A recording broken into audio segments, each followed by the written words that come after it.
Super excited, grateful for the opportunity. Really feel wanted, and I know that they had to give up some pieces for me to get here, so I don't take that for granted. Shout out to Mr. Cuban, shout out to the whole entire front office, at the Dallas organization. I've been here for about 48 hours or a little bit more than that, and it's been nothing but a warm embrace and nothing but genuine love. So I'm just taking it 1 minute at a time and just focus on what I can control, which is how I prepare, and just coming in every single day and being consistent.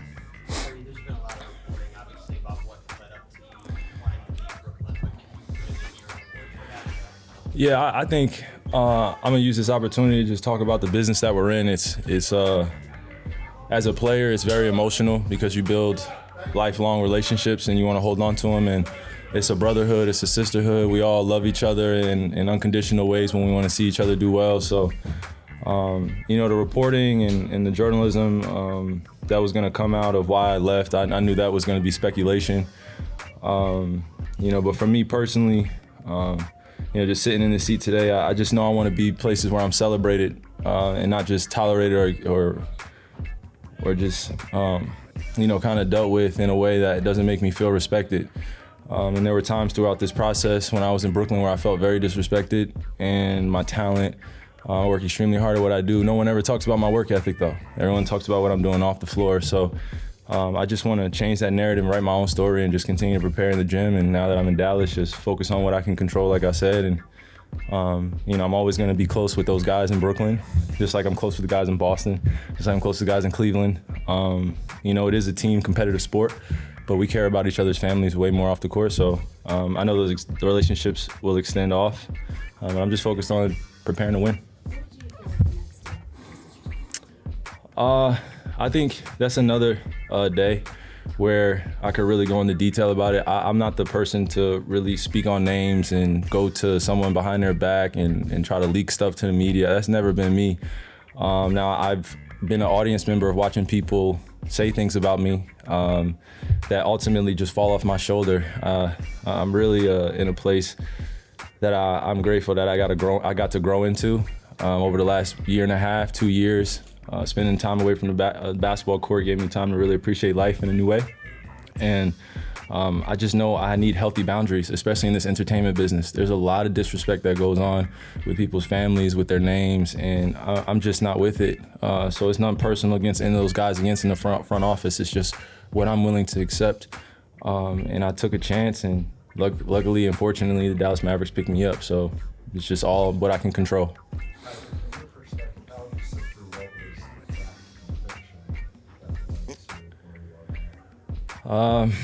We could sit here all day, man. I think we probably could go through the timeline of all the reports since I first came into Brooklyn.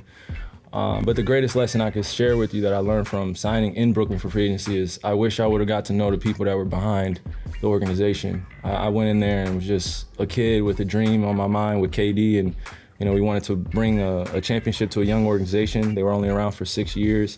I grew up a New Jersey Nets fan. It's in my blood. I cheer for them.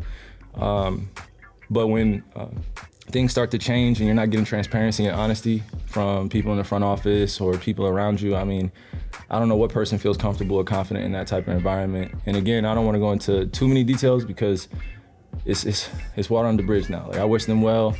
I left them in 4th place. I did what I was supposed to do. Took care of my teammates. Was incredibly selfless in my approach to leading. And I just want to do all the right things for myself, not to appease anybody that had something negative to say about me or they judge me. This basketball game, it's fun, and I want to keep it that way. I want to stay competitive and just work hard. So, obviously he wished things could have gone differently.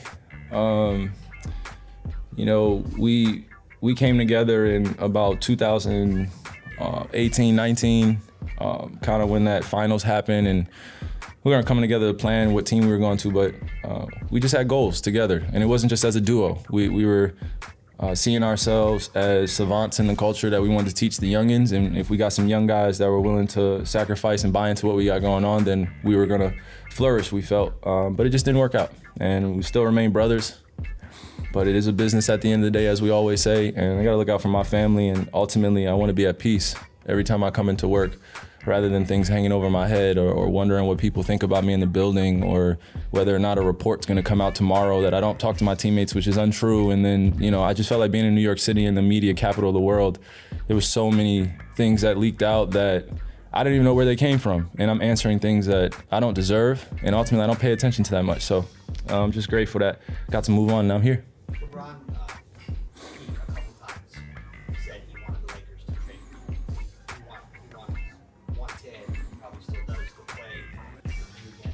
What does that mean to you that he's kind of been in your corner and wants to reunite? I'm grateful for the opportunity, but I think you heard in his interview, like, as much as the what ifs I would love to focus on and cherish, and what could have been or what should be, I have to shift my focus to what we have going on here, and that's what brings me peace. Is just taking care of what I can control in here and really embracing my teammates and being one of the leaders on our team alongside the coaching staff in the front office of just exemplifying what greatness looks like. And that's just worrying about the work, chopping wood and carrying water. Like I tweeted the other day, it's just the same thing every day and just growing as a human being. So I think to not talk too much here, but me and Bron have grown as human beings, and it's always gonna be my brother, always gonna have great things to say about him and his family, but my focus is here. So unfortunately, the Lakers, they're doing what they're doing, and that's it.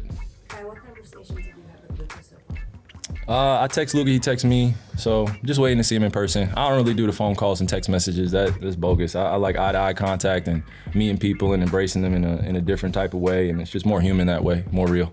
What were you doing when you found out it was going to be Dallas, and your relationships with Nico and Jason? How does that help factor, moving into a new situation? Well, Nico and Jason, I know that they're gonna push me beyond kind of where I think I am right now, and that's the type of mentorship and guidance that I feel like I need at this point in my life. I'm not a kid with an NBA dream anymore. I don't want to dream in this space. I want to win, and I want to win with guys that exemplify greatness every single day. And it's not just on the court. It's in their professionalism. It's how they treat others. It's in the relationships, and it's genuine and authentic. So it was light in my eyes that came in when I was playing. I was actually at West Orange High School in my hometown, just playing up and down with a few guys, just trying to stay in shape because I was unsure about when the trade was going to happen. But when Dallas called my agent, it was definitely exciting because I didn't have to force anything. I didn't have to overthink it. I just flowed into it. They wanted me. I want to be here, and this is just kind of where we stand at this present moment, and just take it one day at a time. I understand you want to focus on now, but you also understand the business of basketball. What is your thought process as far as last year of your contract, into long-term to get here in Dallas? Would you like to discuss extension now or wait until the summer? No rush. Just staying patient, and I'm gonna let those pieces lay where they are. Again, I'm gonna keep saying it. I gotta stay poised and just control what I can control. My effort on the court, my attitude. Those are things that I bring every single day, and just so I'm gonna focus on that. The business aspect of this is ruthless. So I don't wanna be distracted. I just wanna be all in what we got going on. Before you came back from your suspension earlier this year, you posted an apology to Jewish families and people that were hurt by what you posted. That post seems to be gone now. Did you delete it? And can you explain? Yeah, I delete a lot of things on my Instagram. I've had things that have happened before in my life, probably not as drastic of that moment, which led to a lot of confusion and uncertainty, I felt like, and what I meant and what I stand for. And I had to sit up in these mics and explain to the world who I am when I know who I am. So, I delete things all the time, and it's no disrespect to anyone within the community, just living my life. Do you stand by the apology? Do you stand by the words of the apology? I stand by who I am and why I apologized. And I did it because I care about my family, and I have Jewish members of my family that care for me deeply. Did the media know that beforehand when they called me that word anti-Semitic? No. Did they know anything about my family? No. Everything was assumed. Everything was put out before I had anything to say. And I reacted instead of responding emotionally maturely. I didn't need to be defensive or go at anybody. So I stand by my apology and I stand by my people everywhere. All walks of life, all races, all religions, same thing. Were those Jewish people in the family, did they talk to you about that film and were they hurt by it? I've had a lot of conversations about world history. What was contained in there was contained in there. I didn't agree with everything. I've been up here saying that. I'm just gonna leave it at that.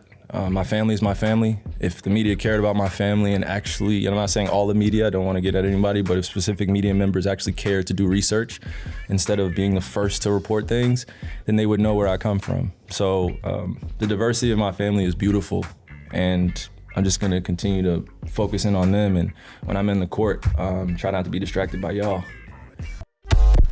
I am glad Kyrie Irving stood his ground and called out the Brooklyn Nets organization. I am glad he took down his apology from his social media account and made it clear that he has, for the sake of this conversation, Jews in his family. He made it clear that he is very unapologetic about his identity. It's interesting how the Kyrie Irving haters say that he needs to be held accountable. My response? By who? When did you, Stephen A. Smith, and these other NBA analysts become employed by the Brooklyn Nets? When did Stephen A. Smith become an HR representative for the Brooklyn Nets? Kyrie Irving wasn't the only player who missed time for violating the bubble protocols. Remember, Lou Williams violated the rules by going to a strip club to purchase supposed hot wings. There were a number of players who opted out of the bubble.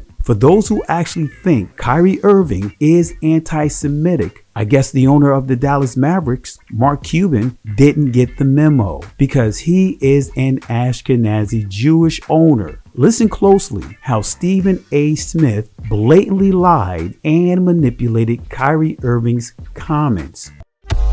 Stephen A., I want to start with you. Should Kyrie feel disrespected by Brooklyn? Well, he can feel that way if he wants to. It's a free country. What I would tell you is this. Kyrie Irving is absolutely amazing. He's an amazing basketball player, a sensational talent, but he's also amazing for maybe one of the dumbest quotes I have ever heard in my life. What? This man, I watched his press conference yesterday. I want to read to you what they got on Twitter that he said. Now remember, first of all, y'all just saw what he just said. I did my job. And then he said, we're in fourth place. Really? Fourth place. That's what he said. These are his words. I did not make this up. And you see, I got a problem because there's a lot of people that I butt heads with. And by the way, it ain't Jay Williams. Jay Williams and I are going to go back and forth, but that's my brother. It's all good. There's a lot of people that I butt heads with because, see, I take facts. And I'm saying this is what the person said and this is what they did. Now, J.J. Redick, with his brilliance, I will let him decipher and dissect some of the other things that Kyrie is and is not about. I'm not talking about him, the basketball. I know what a marvelous basketball player he is. I'm talking about what he said. I did my job. I was selfless. Really? We were in fourth place. You know, I left the team in good hands, and then I made sure to get a hold of this quote. When they asked him about Kevin Durant, he said, "There's water under the bridge now. I wish them well. I left them in fourth place. I did what I was supposed to do. Took care of my teammates. Was incredibly selfless." Do you think we are all on drugs? But the greatest lesson I could share with you that I learned from signing in Brooklyn for free agency is I wish I would have got to know the people that were behind the organization. I went in there and was just a kid with a dream on my mind with KD, and we wanted to bring a championship to a young organization. They were only around for 6 years. I grew up a New Jersey Nets fan. It's in my blood. I cheer for them. But when things start to change and you're not getting transparency and honesty from people in the front office or people around you, I don't know what person feels comfortable or confident in that type of environment. And again, I don't want to go into too many details because it's water under the bridge now. I wish them well. I left them in fourth place. did what I was supposed to do, took care of my teammates, was incredibly selfless in my approach to leading. And I just wanted to do all the right things for myself, not to appease anybody that had something negative to say about me or they judge me. You know, this basketball game, it's fun, and I want to keep it that way. I want to stay competitive and just work hard, so. Yesterday, Jay Williams called out Stephen Hoppin' Bob Smith for calling Kyrie Irving an idiot, and today he called him dumb. Yet, some of you guys actually believe this is not personal with Stephen A. Hoppin' Bob Smith. Listen with intelligence. So what's your thoughts? Please be respectful with your responses. But before you post your reactions, click the like and subscribe to the channel. Listen, Genesis chapter 11 verse 10 explains the genealogy of Shem. Shem was a black man in Africa. If you repeat this back, Genesis 14 verse 13, Abraham steps on the scene. Being a descendant of Shem, which is a fact, means Abraham too was Abraham, born in the city of a black man called Nimrod, grandson of Ham. Ham had 4 sons. One was named Canaan. Here, let me do some explaining. Abraham, Isaac was Jacob had 12 sons, for real, and these were the children of Israel. According to Genesis chapter 10, these were the children of Israel. According to Genesis chapter 10, these were the children of Israel. According to Genesis chapter 10.